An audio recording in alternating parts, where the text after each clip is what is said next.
Explosion de joie des apprenants du lycée technique de Douala-Bassa dans la salle du canal Olympia de Bissenga. Cet établissement d'enseignement technique, situé dans le 5e arrondissement de la ville de Douala, remporte le premier prix de l'événement Schulz pour le compte du Cameroun. La montre connectée pour prévenir les urgences est le projet qui leur a valu cette distinction. Quand on arrive, on savait la concurrence était rude, mais avec les projets des autres, à un moment c'était vraiment plus évident. Mais nous sommes très émus, vraiment aimés. Nous espérons vraiment représenter le Cameroun au Maroc. Nous espérons qu'ils seront à la hauteur. Effectivement, nous avons parlé de ça dans la présentation. Avec le financement, notre projet, il ira très loin. Merci. La compétition, qui en est à sa deuxième édition, a vu la participation de 8 lycées et collèges d'enseignement technique et général triés sur le volet sur l'étendue du territoire national. L'initiative est de l'organisation Entrepreneurs Z, entreprise qui travaille à faire des jeunes africains de moteurs de création d'emplois. Écoutez, nous sommes totalement satisfaits. Vous voyez l'implication de tous ces partenaires, de toutes ces autorités et institutions gouvernementales. Donc, on ne peut qu'être satisfait avec les talents des jeunes qui ont présenté des projets magnifiques. Ça prouve que voilà, on a des ressources qu'il faut juste accompagner et développer pour un meilleur avenir. Alors, la suite, c'est simplement les business clubs que nous mettons en place dans les différents lycées, à travers lesquels on continue à initier les jeunes, mais surtout le financement des différents projets que vous avez vus présentés par des jeunes.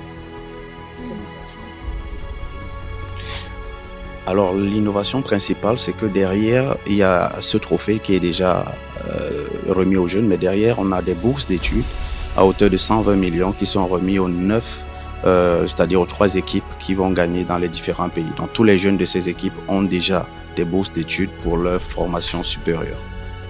La cérémonie a été aussi un moment d'intense échange sur la thématique système éducatif et culture entrepreneuriale chez les jeunes, défis et opportunités. Un concept qui compte révolutionner l'Afrique et le Cameroun en particulier.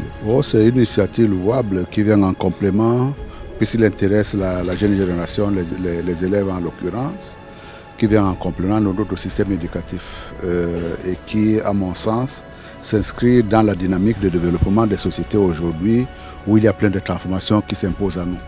C'est-à-dire qu'il y a une vingtaine d'années, l'emploi c'était, le débouché privilégié. Aujourd'hui, on se rend bien compte que être salarié demain, ça va être de moins en moins sûr. Et donc, quand vous voyez une initiative comme celle-là, je pense qu'elle permettra évidemment d'inculquer cette idée-là qu'être entrepreneur peut être heureux, mais également que ce sera certainement la voie du salut pour un certain nombre de personnes aujourd'hui qui ont de la peine à trouver de l'emploi. Mais pas seulement qui nous auront de la peine à trouver de l'emploi, mais qui également par vocation, demain ou après-demain, vont dire j'ai envie d'impacter mon environnement. Et pour pouvoir mieux l'impacter, il faudra qu'il soit quelqu'un qui soit responsable d'un certain nombre de personnes qui viendront travailler chez moi. Nous souffrons beaucoup du manque d'entrepreneurs. Effectivement, il y a d'autres contingences qui viennent se lier là-dedans, qui est celui de financement qu'on a l'habitude de se trouver. Mais là également, vous avez vu, il y a quelques années, mes professeurs me disaient ce qui est plus important dans cette démarche entrepreneuriale-là, c'est cette idée lumineuse-là qui fait que de toutes les façons, quand on voit effectivement qu'elle est déterminante, vous allez tout avoir des outils pour pouvoir vous accompagner. Un des objectifs de l'éducation dans notre pays est de permettre aux jeunes d'avoir des formations diversifiées au regard des différents talents qu'ils ont. Et c'est pour ça qu'on parle de plus en plus de l'approche par les compétences. Aujourd'hui, avec le projet Schulz, il y a une opportunité de développer le côté entrepreneurial des élèves. Et c'est en ceci que nous remercions cette initiative qui est en partenariat avec le Maroc, qui en est l'initiateur, et le Bénin, qui est notre pays africain et frère. Cela a permis, comme vous avez pu le constater, que les élèves de Yaoundé et de Douala qui ont compéti ici nous montrent tout le talent qui est le leur, mais j'allais dire surtout le côté entrepreneurial que peuvent avoir des élèves, qu'ils soient de l'enseignement général ou de l'enseignement technique. Et c'est en ceci que le ministère des enseignements secondaires, qui a introduit, n'est-ce pas, ce pan de l'éducation, surtout dans l'enseignement technique, veut promouvoir ces compétences parce que c'est aussi et surtout avec l'enseignement technique et surtout avec l'entrepreneuriat que l'éducation peut apporter sa contribution à l'émergence de notre pays. Nous voulons féliciter d'abord l'initiative de Schulz. Lorsque vous pouvez imaginer que les jeunes sont en train de se former, mais ils ne savent pas quelle est l'issue de l'école et de la formation de demain. Il vaut mieux commencer très tôt à développer chez eux cette culture entrepreneuriale, puisqu'ils finiront par mettre sur pied des entreprises, par créer des emplois et être en autonomie.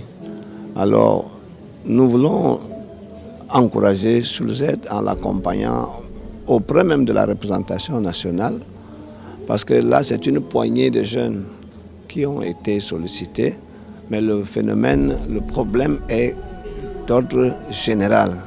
Il faudrait que le programme Sulzed impacte pratiquement toute la jeunesse qui est à l'école, parce que c'est cette jeunesse qui ne connaît pas encore l'avenir et le lendemain.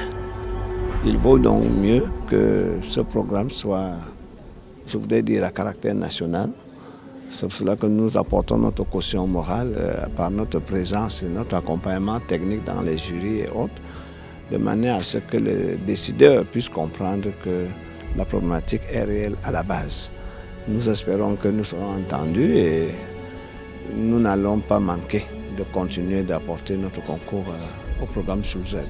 Les lauréats de cette compétition au Cameroun bénéficient des bourses d'études pour leur formation supérieure, mais iront également représenter le Cameroun lors de la grande finale du Sulzed Acte 2 au Maroc en mars prochain.